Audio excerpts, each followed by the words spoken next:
I really appreciate everyone's patience. I appreciate everyone logging in and tuning in, and your patience as we try and still navigate technology in the pandemic here. We're doing our best. I'm Patrick Mucklow, Executive Director of the Museum of Durham History, and I'm really grateful to have this esteemed panel today in support of our exhibit, More Than Just a Game, the NCCU NCA&T rivalry. I want to give a special thanks to Dr. Charles Johnson and Dr. Arwen Smallwood for putting this exhibit together, and our presenting sponsor, Carla D. Johnson, for making all of this programming possible. To quickly run through everyone who's assembled here today. In 2008, Ingrid Wicker McCree, in 2008, Dr. Ingrid Wicker McCree joined the rank of only a handful of women athletic directors in the UNC system and previously served as NCCU's Associate Athletics Director for Internal Affairs. Prior to her appointment as Director of Athletics at NC Central, she served in a variety of leadership positions in both conference and national level organizations, most notably as President of the Central Intercollegiate Athletics Association Executive Board from 2004 to 2006, becoming only the second woman to ever hold that position in the league's history.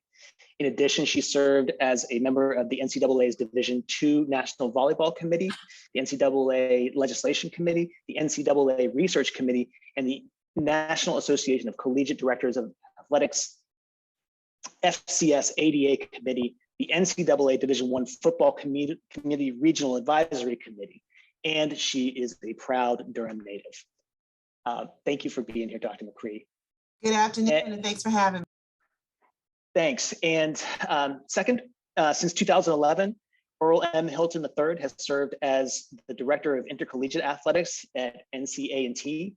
In 2018-19, Hilton was recognized as one of the National Association of Collegiate Athletic Directors, NCAA Division I FCS Under Armour Athletic Directors of the Year. And in 2019, A&T was recognized as making the largest jump in Learfield IMG College Directors Cup standing among all Division I institutions over the previous 5 years. Thank you. Good afternoon, everyone. Thank you. And with 20 years of college coaching experience, Coach Trei Oliver at NCCU includes 5 conference championships and 3 Black college football national titles, and returned to his alma mater at North Carolina Central University as their 24th head coach on December 13th, 2018. He's a native of Yorktown, Virginia. Coach Oliver earned all conference and all region honors as a defensive back and punter during his 4-year playing career at NCCU. He then later returned to NCCU as an assistant, helping the Eagles back-to-back Central Intercollegiate Athletic Association championships in 2005 and 2006. Thank you for being here, Coach Oliver. Hey, good afternoon. Thank you for having me.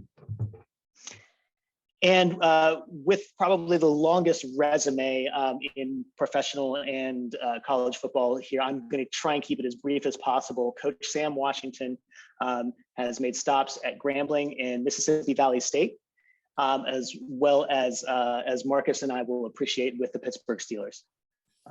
He became the 19th head football coach in NCA&T state history on January 9th, 2018, and also serves as the Aggies co-defensive coordinator. Before being promoted to head coach, Coach Washington served as the Aggies defensive coordinator and secondary coach for 7 years under Coach Rod Broadway. And Broadway promoted Coach Washington to associate head coach in 2015. Coach Sam Washington, thank you so much for joining us today. Thanks for having me. And finally, our panel moderator, Marcus Manning, the Executive Director of the Durham Sports Commission. It's a great organization that is gaining steam here locally, and we are proud to partner with them. Prior to joining the Durham Sports Commission, Marcus was most recently the Director of Athletics and Recreation at Centenary College in Louisiana, as well as Maryville University's Director of Athletics and Vice President for Athletics and Recreation. Marcus, thank you so much for leading this panel today, and I will now turn it over to you. I appreciate everything you're doing today. Thank you. Patrick, thank you, and I'm excited. And here I am. to be a part of this discussion. And what we're going to do is dive right in here. I want to thank everyone for joining us today. With that being said, the first question, and Ingrid, we'll start with you.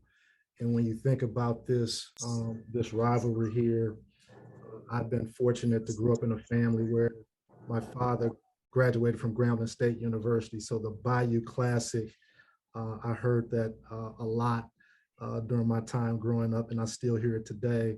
And it's very unique. But when you think about North Carolina Central, North Carolina A&T, what makes this rivalry so special? What makes it so unique? Well, thank you. And I'm glad we can see everybody. This is a very unique rivalry because of just the history, and first of all, let me just say to Dr. Johnson and his colleagues in the Museum of Durham History, it is a phenomenal exhibit. And if you haven't gone to see the exhibit yet, you need to.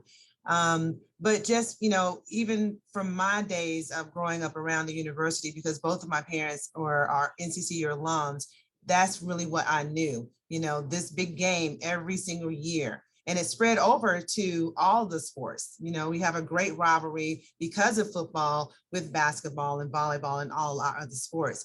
I think, but because it is so intertwined with families from our community, there's so many families and husband and wives or significant others who one went to NCCU and the other went to. And so because of that, you do have a very special bond with all of those individuals, regardless of who wins the game. But it just, the nature of the fellowship and bringing people together, and especially because they're both HBCUs, that makes it even more unique and more special. And so I think that's what the importance is. And I'm so glad that to have been a part of all of this, and this has been a part of my life. Thank you, Ingrid. I'm gonna bounce over to Earl and give me your thoughts on why do you think this is so unique? Thank you, Marcus. Yeah, I'm with you. I grew up with the Bayou Classic. I'm from Beaumont, Texas. And so that was a big part of every fall for us. I think as Ingrid suggested, the familial nature of the relationship, we have multi-generational experiences with the game. It's coming up on 100 years of having played the game, which is unheard of. And independent of NCAA classification or conference affiliation, the game has been played throughout history. And so these families are connected, as Ingrid suggested.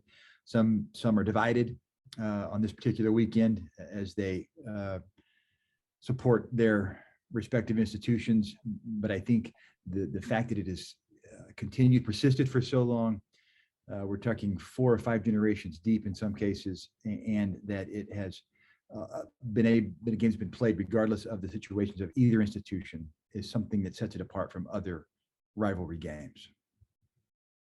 Coach Washington and Coach Oliver, you've seen this from both perspectives, North Carolina A&T and North Carolina Central. Coach Washington, we'll start with you. Okay. When you think about the rivalry and seeing it from both NCCU and North Carolina A&T, someone asked you, tell me why this is special and why maybe this rise above the other rivalries across the country. I think it boiled down simply to bragging rights. It's been a long time tradition for both institutions, and looking at it from both perspectives, both teams want to win very desperately. The community is so involved, and throughout the state. And I think it's just a wonderful thing that we have the opportunity, to perform as teams and compete at such a high level. Coach Oliver, you've seen it as a student athlete. Now you see it as a head coach. Talk to us about that perspective. Well, first of all, I must not be as attractive as everybody else on the panel because they didn't want my face on the screen, but I'll forgive you guys. But no, I think one big part of it is the proximity of both institutions. I had the opportunity to be at both at Southern University at Grambling and a part of that rivalry. But when, the schools are 3-4 hours apart, it's a little different. When schools are 45 minutes down the road, you know, you see a lot of the license plates and the banners and everything else. I'm sorry, start my video. Okay. But There, yeah, your handsome smiling face, Coach. there we go. How we doing, Mr. Hilton? But yeah, with the proximity, I think it has a lot to do with it. As a player, it was very much a heated rivalry. So much so that we couldn't even play on each other's campuses. When I was in school, we played at North Carolina State at Carter Finley, because it was just a heated rivalry. But I think both schools have, you know, the utmost respect for each other.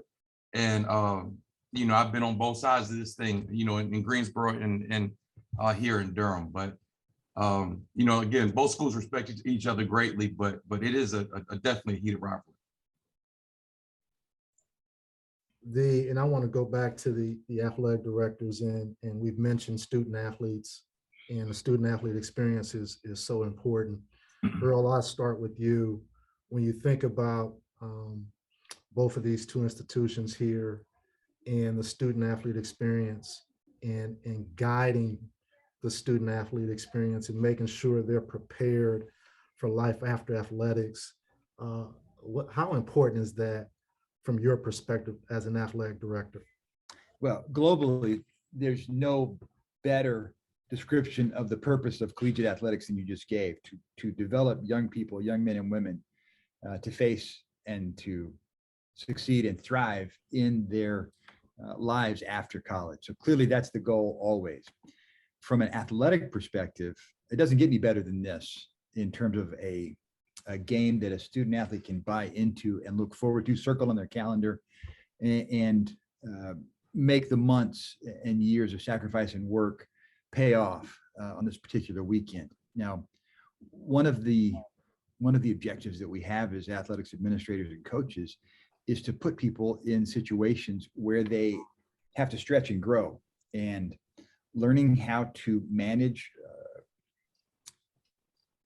disappointment and success are difficult skills. And certainly the stakes are high in this game, and helping student athletes, depending on which side of the scoreboard they come out on, manage through their elation and their excitement in appropriate ways that are meaningful and that are supportive of their teammates and the alumni and the fan base, or work through the frustration and disappointment that obviously is associated with losing in a game like this, and managing through that in a constructive and productive way that helps us learn and grow, so that we can, again, equip ourselves and equip our student athletes with the ability to go forward once they're finished with college and manage frustration and success in their personal lives. So from that perspective, it doesn't get any better than the Ag Eagle.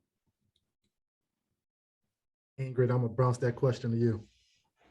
No, just add, I mean, Earl said it best. We're transforming lives, you know, and so for them to have the ability to learn about pressure, and certainly this one game is a lot of pressure, more so than anything. There's pressure on the coaches. And so learning how to work for leaders and bosses that are under pressure teaches you how to handle pressure, right? Because we're looking at Coach Washington, Coach Oliver, to see how they handle this and how they manage this. But I think that, you know, this is why we know that companies and Fortune 500 companies look at student athletes to fill leadership roles in their companies, because they know they've gone through these types of experiences, the challenges and the victories, and they've learned how to manage, or they've seen their coaches and administrators model how to handle things under pressure. And so, you know, again, the game is so much, and it's not just to our student athletes. It spills over to everyone in the department. And now their peers, you know, and the pressure from their peers. So they're getting it from everywhere. But again, that's why our student athletes, you know, everywhere, and especially our student athletes at both universities, become great citizens and leaders because of these experiences. Coach Washington, Coach Oliver, the recruitment of prospective student athletes is, as we all know, is so important to the sustainable success of athletic programs and individual programs. When you think about this game and this rivalry, how do you utilize the experience to talk to 18 and 19-year-olds about the importance of this game and this rivalry? And Coach Oliver, we'll start with you. Okay, yeah, I think while recruiting young student athletes, a lot of them choose one of these two institutions because of this game, and they want to have the opportunity to play in an environment like this. Next year it'll be in Charlotte, and you have obviously played, being able to play in an NFL venue like that. But and like Dr. Wicker McCree stated, just the magnitude of the game, the pressure, all that stuff, that helps develop and build these young men. But as far as recruiting, both of us are out beating the bushes right now, looking for the next great players. But like I said, a lot of the guys are so excited and come here to have an opportunity playing in rivalry games like this. Coach Washington? Well, I agree with Coach Oliver. Great experience, from start to finish.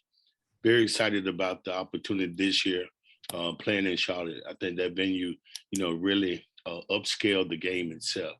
And it also a very good recruiting tool. You mentioned recruiting. When you play in those kind of venues and give those kids those kind of opportunities to see what it looks like from that NFL perspective is very helpful. I'm sure we both are beating the bushes right now, as Trei said, and he's doing a good job, because there are a lot of places I've been, he already been, and I have a problem with that. But I'm very excited about this upcoming season and the recruiting season. So far, so good. Let's stay on that same subject of recruiting. And we know Jackson State has made national news with signing some top prospects in the country. When you think about that, what type of impact, Coach Washington, do you think that has, not just on the SWAC, but HBCUs overall, including North Carolina A&T? Well, it does. It's a good look. But I'm old school. I don't think you don't tell everything, and that's just, who I am and the way I go about doing my business.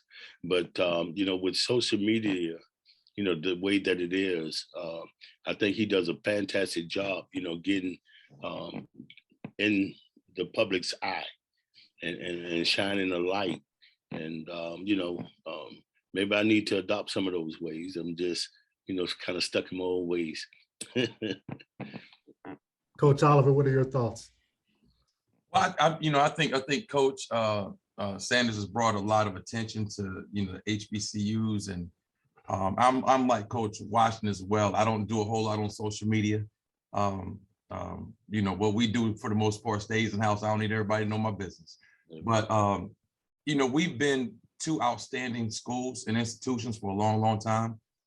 If you look at us, not just athletically, but academically as well. And I hate to say it, but I think that's the biggest difference between the SWAC and the MEAC. If you look at us academically here, it's a difference. That's and right. I think we do an outstanding job with preparing our student athletes for life after football. And I it's no knock to the SWAC. I think they're great institutions down there as well. But I don't deal with a whole lot of those transfers because, a lot of them can't get in school here at North Carolina A&T or North Carolina Central. So, I'm a little younger than Coach, but I'm old school as well. I think that for me, the light at the end of the day is when you can get a young man and develop that kid, and then he's All-American, he makes it to the NFL. You look at, Coach Washington and Tyreek Cohen and Brandon Parker, when kids had no offers out of high school at all, and now they're playing in the National Football League. It's easy to go somewhere and grab a kid from another institution that's been there 3 years. Now he comes to your school for 1 year and successful. That's anybody can do that, I believe. But not to knock anybody, to each his own. Preach, Coach. Yeah. Another big issue, difference is the position that you're recruiting. We don't have a problem finding those skilled guys. I think the difference is in the trenches. Now, I'm going to tip my hat to him when he signs some offensive linemen defensive tackles on those 5-star qualities. That's my. Great points, Coach Washington and Coach Oliver. And Coach Oliver, you touched on it briefly in terms of transfers. And I want to go back to the athletic directors. And Earl, I'll start with you. We are going through a transformational period with college athletics, and name, image, and likeness, the transfer portal, health and wellness, student athlete activism, they're all playing a big part right now in college athletics. How is that, from your lens, Earl, impacting the recruitment of prospective student athletes to North Carolina A&T?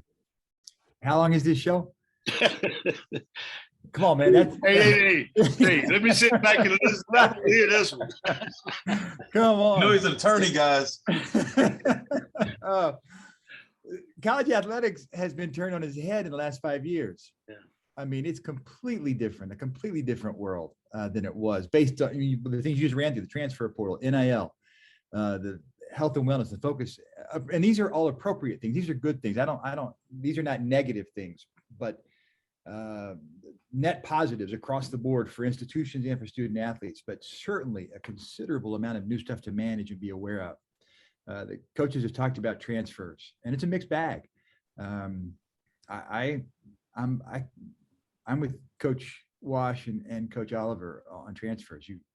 They're coming from somewhere, and whatever they had there, they're bringing it with them, and it's not always easy to help them work through some of that. Now, we've had good luck with some transfers in some sports, but I am of the opinion that we're better served very often if we recruit a young man or young woman as a freshman coming out of high school and help develop and shape and mold them through the entire process.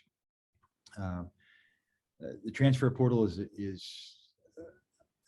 been liberalized in a way that student athletes are not penalized for making a different decision all the way through their college career. 40 years ago, 30 years ago, when a young person became a member of a college team, they were there until they finished. And you could learn their names, you could learn their numbers, you could learn their position, you could learn their tendencies as a fan. As a fan, you could look at a young person and see them for 5 years as they go through their career at a particular institution. That just happens less and less every day.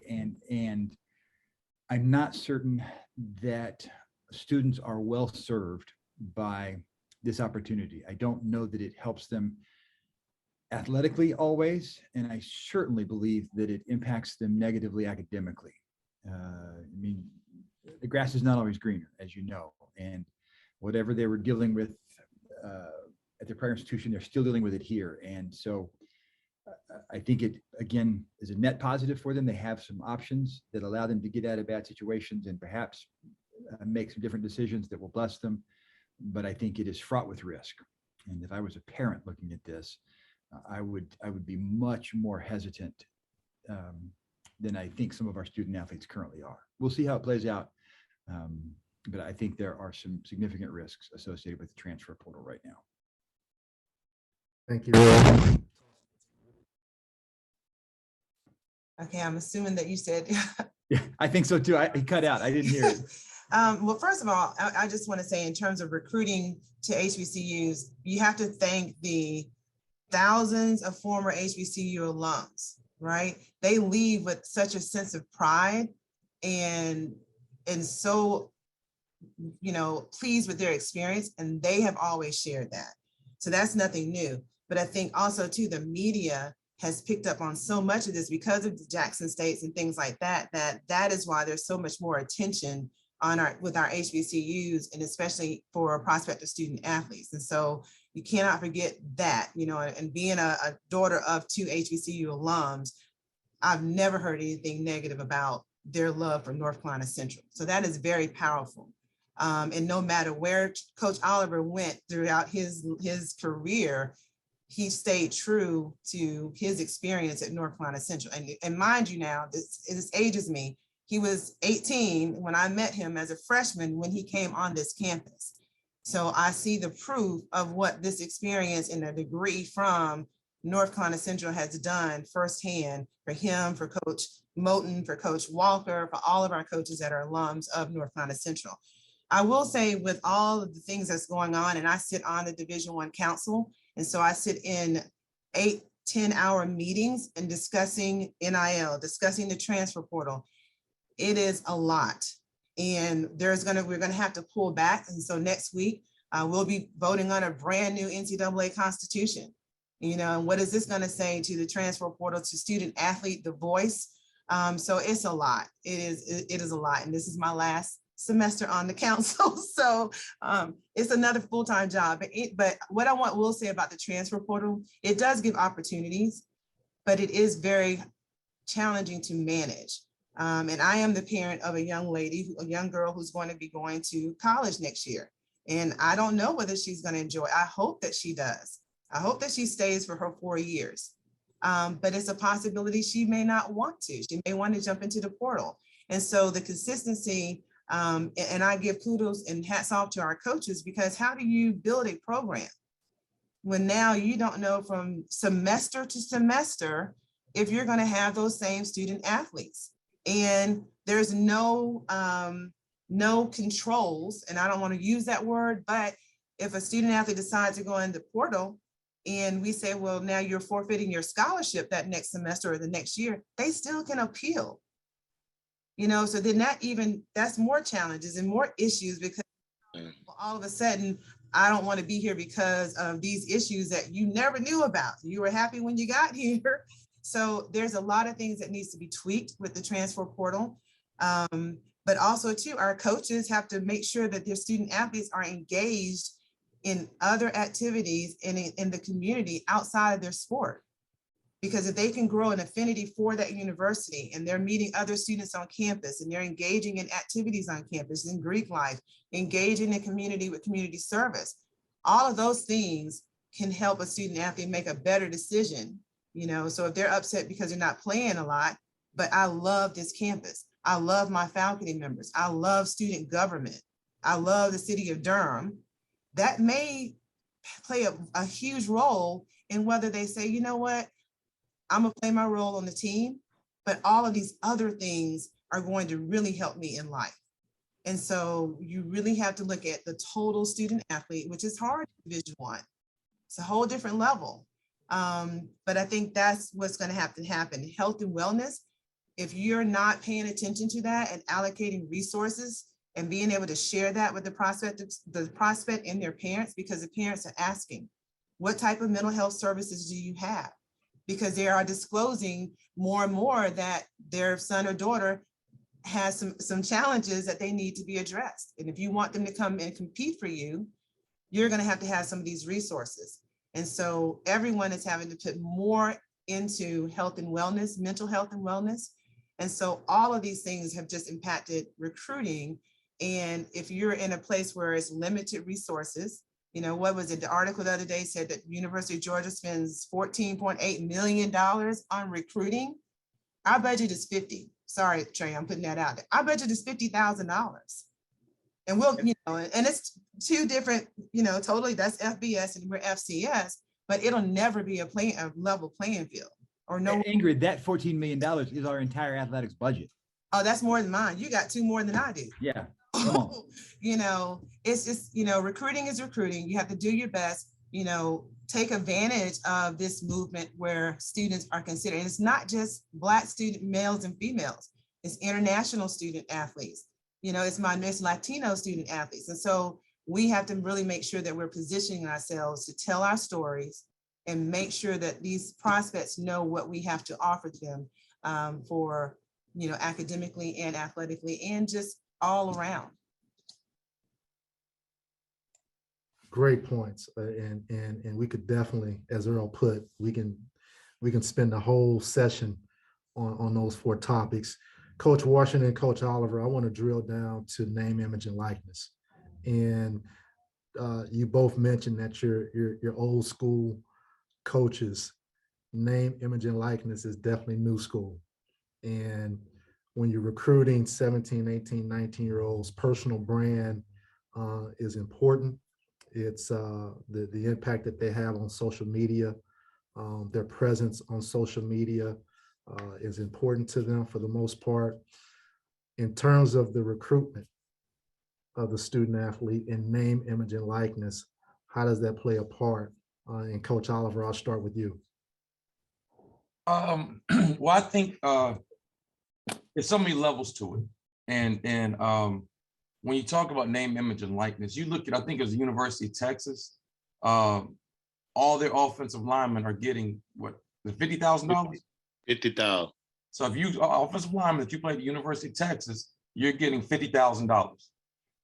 BYU, if you're a walk-on at BYU, they are paying all of their walk-ons tuition. They're giving them a full scholarship as well. We don't have $50,000. That's my whole recruiting budget to give a kid, but what we can do is try to help those guys, promote them on social media, whatever business or whatever they have going on. But it's so much to it. We cannot compete on that level as far as the type of money that those guys, on that level are making. So I'm a little bit behind on the name, image, and likeness. We have a couple guys here that are trying to get some things moving, but it's nowhere to the level of, how those P5, the Power Fives are doing. And I totally agree with that. And really all this stuff is in the infant stage right now. So they're not sure where it's going and how it's going to get there. But right now, what we do understand, we do not have those same resources that they have. So we have to find other ways, to attract kids and, hopefully get their name out if they're working on those different brands. Going back to the portal a little bit, one thing I have with the portal, it gives a person, a young man, a chance to quit. And saying that's just not part of my character. We're brought up, you don't quit. Whatever you start, you finish. And that frightens me. Definitely, Coach. And anything you deal with in life is going to be adversity. It's going to be tough times in anything that you do. That's right. Whether it's relationships with family members, Solace. I can't go home right now. My wife and I don't see eye to eye, and I say I'm going to the portal. You got to sit down with your wife or your husband and work it out. That's part of life, and that just gives people a chance, like Coach said, to quit. And when those guys are running to the transfer portal, they're running from something. Yeah. And sometimes it's a situation where kids want to get closer to home, or if they have legitimate reasons. But for those guys that are in this discussion, is 73% of those kids in the transfer portal that have not found a home right now. Right. And Coach Watts, what is about 5,000 in there right now? Yes, sir. It's 5,000 kids in transfer portal, and 73% have not found a home. Well, we can spend all day talking about this and great conversation. I'm gonna change directions here. And one of the things that you hear often within college athletics and higher ed at a macro level is athletics is the front porch of the institution. And when you drill down and you think about this rivalry and the exposure it gives to both institutions, Ingrid, I'll start with you. When you think about that and the exposure that the rivalry gives to both institutions, what does that mean for you as an athletic director, and what do you think does it mean for the alumni base as well? So, when we transition, part of the, one of the reasons in terms of increasing our visibility in our brand, a larger geographical landscape for which the university can recruit students to NCCU. And that was a part of the reasoning for the transition. And so if you think about this game and the brand of the game and the visibility that it brings forth, the television and all of the media, that's what you want. Every day we think about how are we going to increase the visibility and make sure that our brand is out there.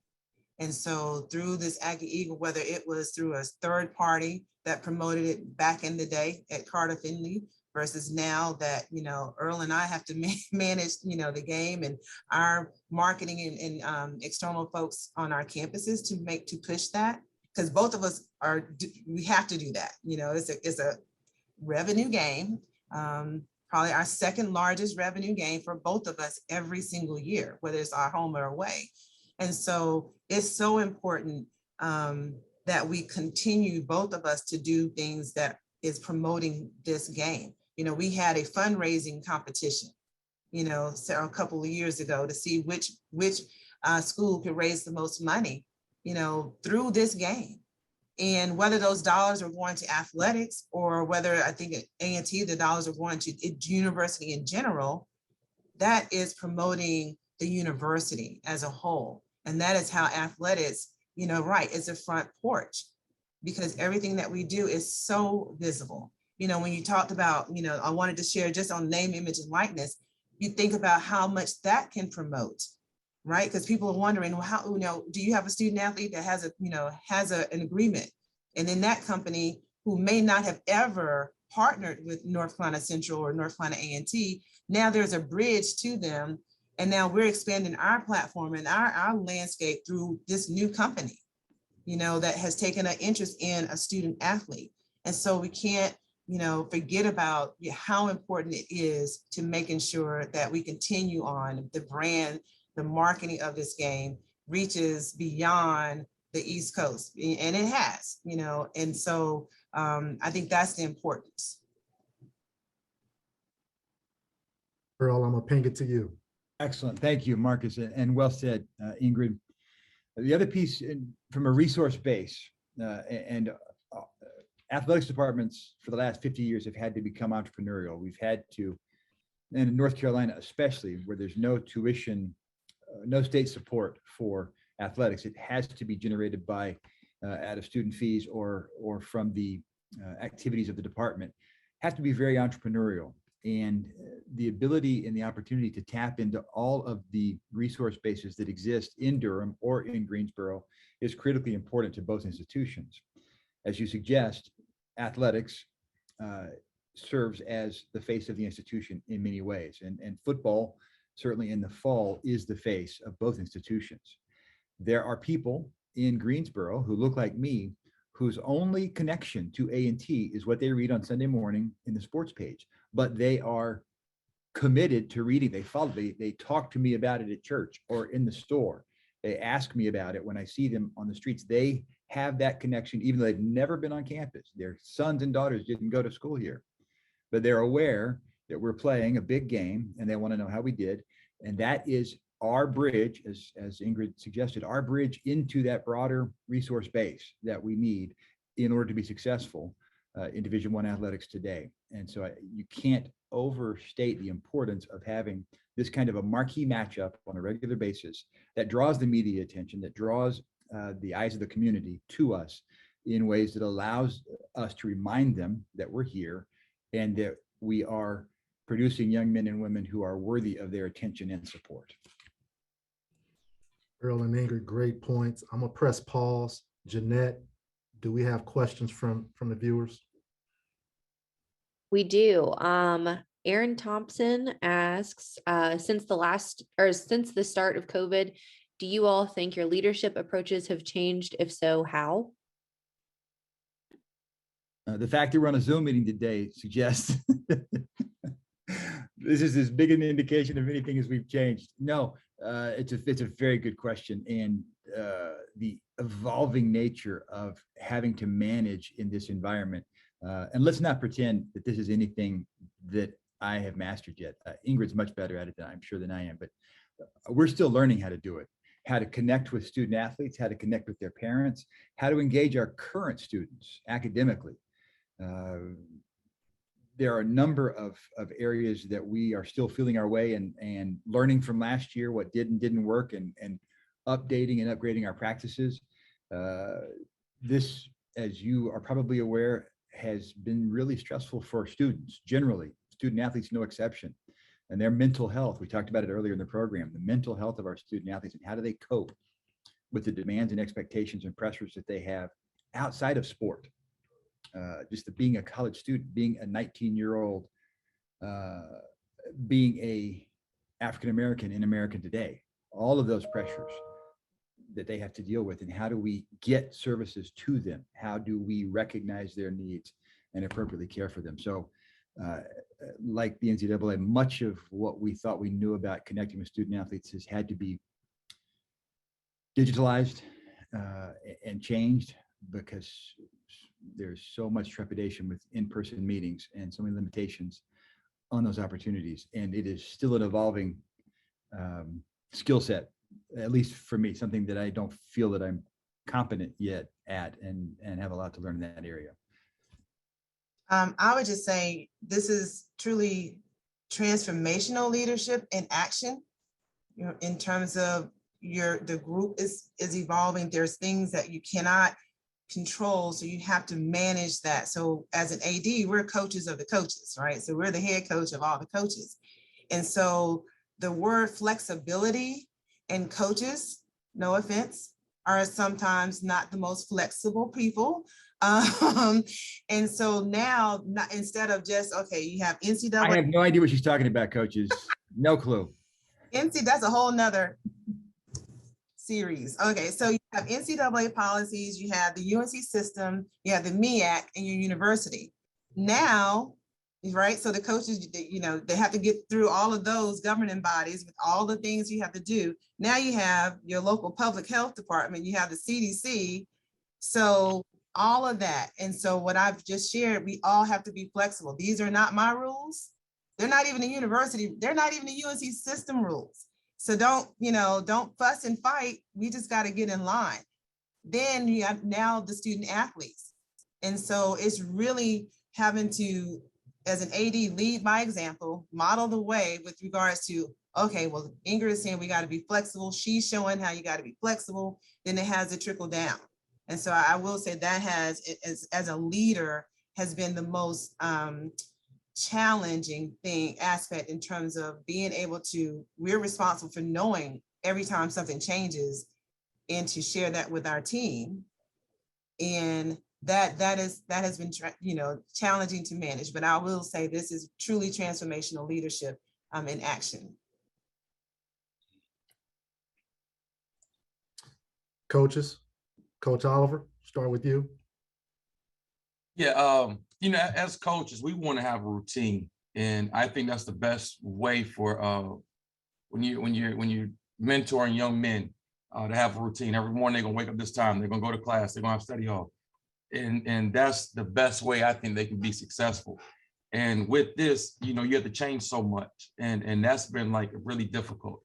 But I tell my guys, and they really bought in. We can control what we control.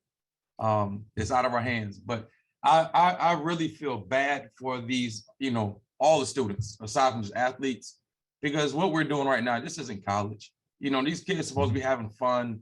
They supposed to be going to some parties. They supposed to, go to the CAF and be able to, just enjoy each other. And, you can't have any visitation in the dorms. People can't be close around each other, and you can't do this. And, everything is what you can't do. You can't do this, can't do that. And it's just sad because, these kids aren't having fun. This isn't college. But then the mental health aspect of it all, and that's one thing we've really been, spending a lot of time with our young men here, because, some of these kids are depressed. And, as coaches and, you sit in the house for months at a time and everybody's on lockdown, you can't go out to eat, you can't go to a restaurant, can't go to a movie. It's rough.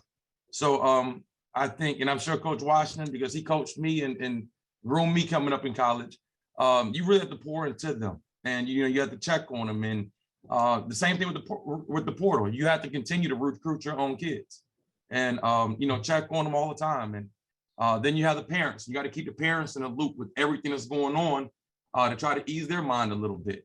But it's a mess, and I feel sorry for them.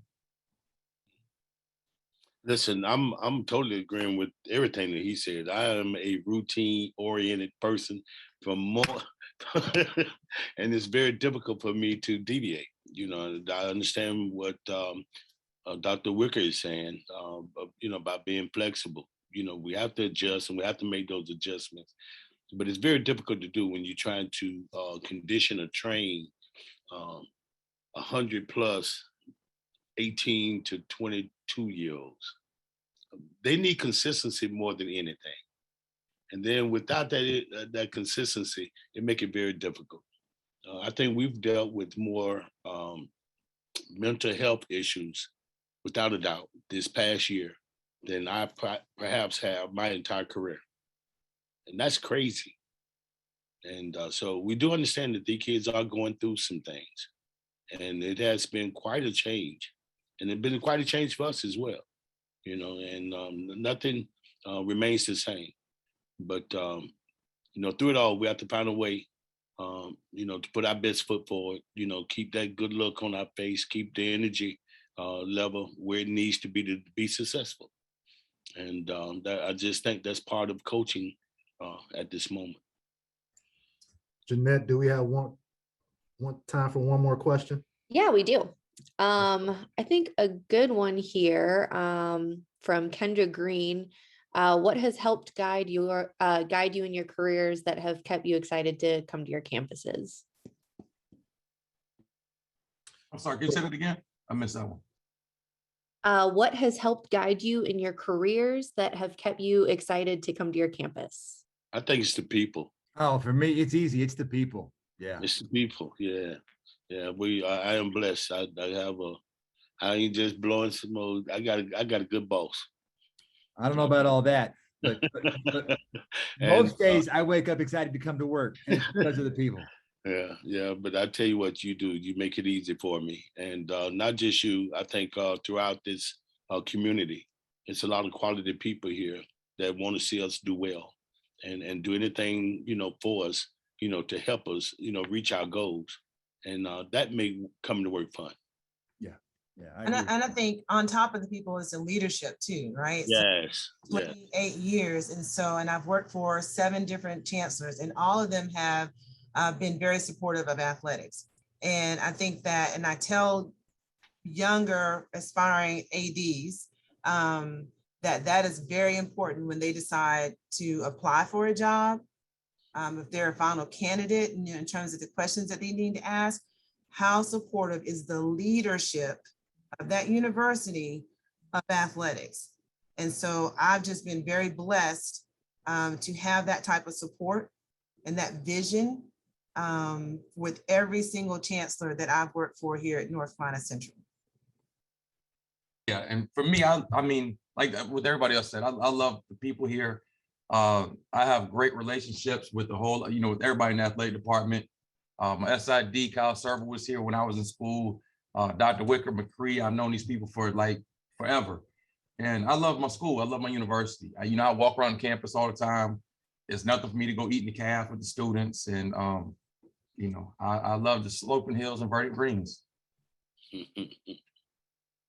Well, that concludes our program today. And I can't thank our panelists enough for taking time out of your day to join us and being a part of this, just sharing a wealth of knowledge, not only about the rivalry, but about college athletics and the importance of it and some of the issues that we're trying to tackle. And I think it was great, and I hope our viewers enjoyed it. I can see some messages coming through. On behalf of the Museum of Durham History, Jeanette, I want to thank you. Patrick, thank you as well. We're going to sign off, and we started late, but we're finishing here on time. And again, I want to thank our panelists. Enjoy the day. Be safe. Thank you. Dr. Wicker, everyone. Congratulations. I didn't get an opportunity to say that earlier. Congratulations. Thank you. Thank you so much. I'm still not talking to her yet, Coach. All right, Oliver. My man, love you, Coach. Love you, man. We'll talk soon. Y'all take Thank you, care. Coach. All right, Mr. Hilton. Thanks, Coach. Bye-bye.